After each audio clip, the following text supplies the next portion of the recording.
Hello friends, welcome to our channel study for law, जिसमें आज से हम शुरू करने वाले हैं अपने एलएलबी प्लस बीए एलएलबी के थर्ड सेमेस्टर और बीए एलएलबी, जिसमें भी आपकी ये 5 सब्जेक्ट पूछे जाते हैं जो मैं आपको पढ़ाऊंगी। पहला मुस्लिम लॉ, दूसरा लॉ ऑफ प्रॉपर्टी, तीसरा एडमिनिस्ट्रेटिव लॉ जिसे हिंदी में प्रशासनिक विधि कहते हैं, और चौथा है हमारा पब्लिक इंटरनेशनल लॉ, पांचवा है प्रोफेशनल एथिक्स। ये 5 सब्जेक्ट मैं आपको पढ़ाने वाली हूँ LLB third semester plus BA LLB के लिए, और जिनके सेमेस्टर में भी ये सब्जेक्ट पूछे जाते हैं। ठीक है, पहला सब्जेक्ट हम पढ़ेंगे मुस्लिम विधि, मुस्लिम लॉ। पहला क्वेश्चन है हमारा, मुस्लिम कौन है। ये इम्पोर्टेंट क्वेश्चन है, वेरी शॉर्ट में पूछ लिया जाता है कि मुस्लिम कौन है या फिर मुस्लिम कैसे बन सकते हैं। ठीक है, मुस्लिम शब्द उस व्यक्ति को संदर्भित करता है। मुस्लिम शब्द जो है वो उस व्यक्ति के बारे में बताता है जो इस्लाम धर्म को मानता है, अल्लाह की एकता पर विश्वास रखता है, हज़रत मोहम्मद को अंतिम पैगंबर मानता है। जो हज़रत मोहम्मद थे वो एक अल्लाह के अंतिम पैगंबर थे जो पैगाम देते थे अल्लाह का, डायरेक्ट किसको, मुस्लिम समुदाय को। ठीक है, और कुरान तथा हदीस के सिद्धांतों का पालन करता है, वह व्यक्ति मुस्लिम माना जाता है। अब है मुस्लिम 2 प्रकार के होते हैं। जो मुस्लिम होते हैं वो 2 प्रकार के होते हैं, फिर 2 प्रकार से बन सकते हैं। पहला जो मुस्लिम होता है वो जन्म से होता है, बाय बर्थ, और दूसरा मुस्लिम हो सकता है धर्म परिवर्तन द्वारा, बाय कन्वर्जन। ठीक है, जन्म से मुस्लिम, अब कोई व्यक्ति है अगर उसका मुस्लिम समुदाय में, मुस्लिम परिवार में उसका जन्म हुआ है तो वो मुस्लिम कहलाया जाएगा।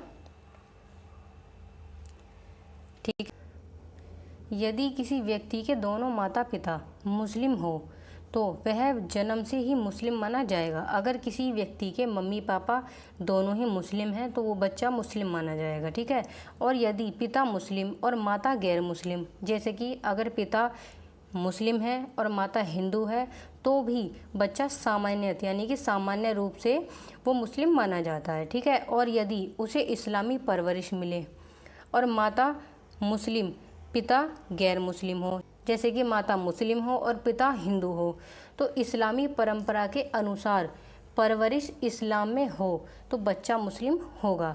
अगर किसी के मम्मी पापा दोनों ही मुस्लिम हैं तो बच्चा मुस्लिम होगा, और यदि पिता मुस्लिम है और माता गैर मुस्लिम है तो सामान्य रूप से बच्चा मुस्लिम माना जाएगा। लेकिन अगर माता मुस्लिम है और पिता हिंदू है, ठीक है, जैसे कि मम्मी जो है वो मुस्लिम है और जो पापा हैं हिंदू हैं, तो बच्चे की जो परवरिश है उस पर डिपेंड करेगा कि बच्चा हिंदू होगा या फिर मुस्लिम होगा। अगर उसकी परवरिश इस्लाम धर्म के अनुसार की जाएगी और बच्चा इस्लाम धर्म को मानता है, वो उसको स्वीकार करता है, वो उसके जो परंपराएं हैं, जो उसके रीति रिवाज है उनके अनुसार चलता है, तो उसको मुस्लिम माना जाएगा। और अगर बच्चा हिंदू रीति रिवाज को मानता है, भगवान की पूजा करता है, भगवान को मानता है, तो उसको हिंदू माना जाएगा। ठीक है, पहला माता पिता दोनों मुस्लिम हैं तो बच्चा मुस्लिम होगा, और अगर पिता मुस्लिम माता गैर मुस्लिम है तो बच्चा सामान्य रूप से मुस्लिम होगा। और अगर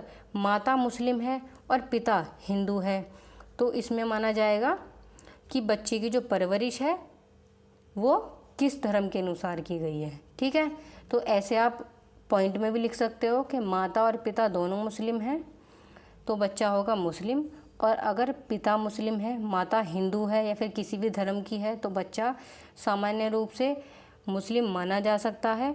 और अगर माता जो है वो मुस्लिम है और जो पिता है वो हिंदू है या फिर किसी भी धर्म का है तो बच्चा उसी धर्म का माना जा सकता है, वो तब जब उसकी जो परवरिश है वो उस धर्म के अनुसार होगी या फिर मुस्लिम धर्म के अनुसार होगी। तो वो जो परवरिश है वो उस पर डिपेंड करेगा कि बच्चा क्या होगा।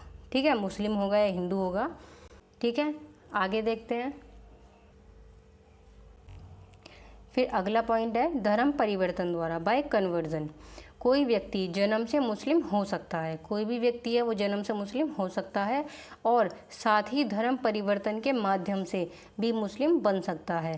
धर्म परिवर्तन का मतलब यह है कि कोई व्यक्ति अपने पूर्व धर्म को यानी कि अपने पहले धर्म को छोड़कर स्वेच्छा से इस्लाम धर्म को स्वीकार करे। कोई भी व्यक्ति है अगर वो अपने पहले धर्म को छोड़कर अपनी स्वेच्छा से, अपनी खुद की इच्छा से किसी भी धर्म को अपनाता है, जैसे कि कोई मुस्लिम व्यक्ति है, अगर वो हिंदू धर्म को अपनाता है तो उसकी खुद की इच्छा होनी चाहिए। अगर कोई हिंदू व्यक्ति है वो मुस्लिम धर्म को अपनाना चाहता है तो उसकी खुद की इच्छा होनी चाहिए धर्म स्वीकार करने की। ठीक है, फिर इसके ये 2 केस हैं, बहुत इम्पोर्टेंट केस हैं, याद रखना दोनों को। पहला केस है सरला मुदगल बनाम भारत संघ 1995, Sarla Mudgal versus union of India.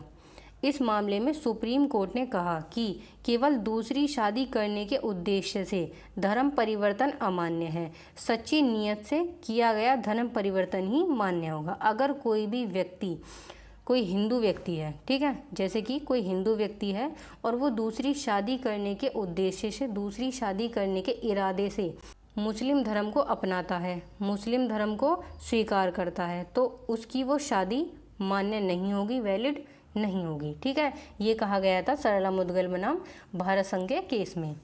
इस केस को याद रखना। और एक इसका दूसरा केस है, वो भी शादी से रिलेटेड है, लिली थॉमस बनाम भारत संघ सन 2000। ये सन 2000 का केस है, lily Thomas versus union of India. इस केस में कुछ हिंदू पुरुषों ने अपनी पहली शादी रहते हुए दूसरी शादी करने के लिए इस्लाम धर्म को स्वीकार किया। उनकी पहली पत्नियों ने दावा किया कि धर्म परिवर्तन का उद्देश्य केवल बहुविवाह यानी कि दूसरी शादी करना, बहुविवाह की अनुमति पाना था, न कि इस्लाम में आस्था रखना।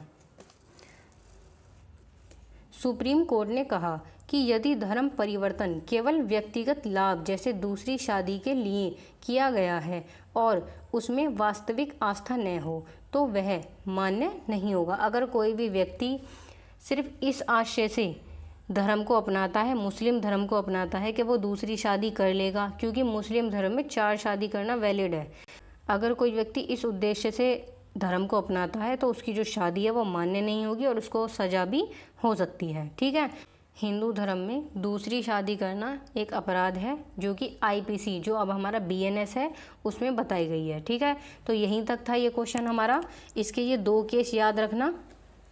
अगर आपका ये क्वेश्चन आता है कि मुस्लिम कौन है, बहुत इंपॉर्टेंट क्वेश्चन है, मोस्टली पूछा जाता है कि मुस्लिम कौन है या फिर मुस्लिम कैसे बना जा सकता है, तो आपको इस क्वेश्चन को लिखना है। इन दोनों केस को याद रखना, सरला मुदगल बनाम भारत संघ, लिली थॉमस बनाम भारत संघ, ये दोनों केस अच्छे से याद रखना। ठीक है, अगर आपको अच्छे नंबर चाहिए एग्ज़ाम में तो अपनी राइटिंग पे, एक तो आपकी राइटिंग ठीक होनी चाहिए और दूसरा आपको केस और सेक्शन ये दोनों ही पता होने चाहिए। दोनों को ही एग्ज़ाम में लिखा करो और अच्छे से लिखा करो एग्ज़ाम में। ऐसे नहीं कि आप कुछ भी खिचड़ी पका रहे हो कि उल्टा सीधा लिख दिया। बस यहीं तक था ये क्वेश्चन। इसके बाद नेक्स्ट क्वेश्चन होगा हमारा कि जो पैगंबर मोहम्मद साहब हैं, जो अल्लाह के आखिरी पैगंबर थे, वो कौन थे। ठीक है, और उन्हीं के द्वारा जो सुन्नी और शिया संप्रदाय हैं वो आए थे। तो ये पढ़ेंगे हम नेक्स्ट वीडियो में।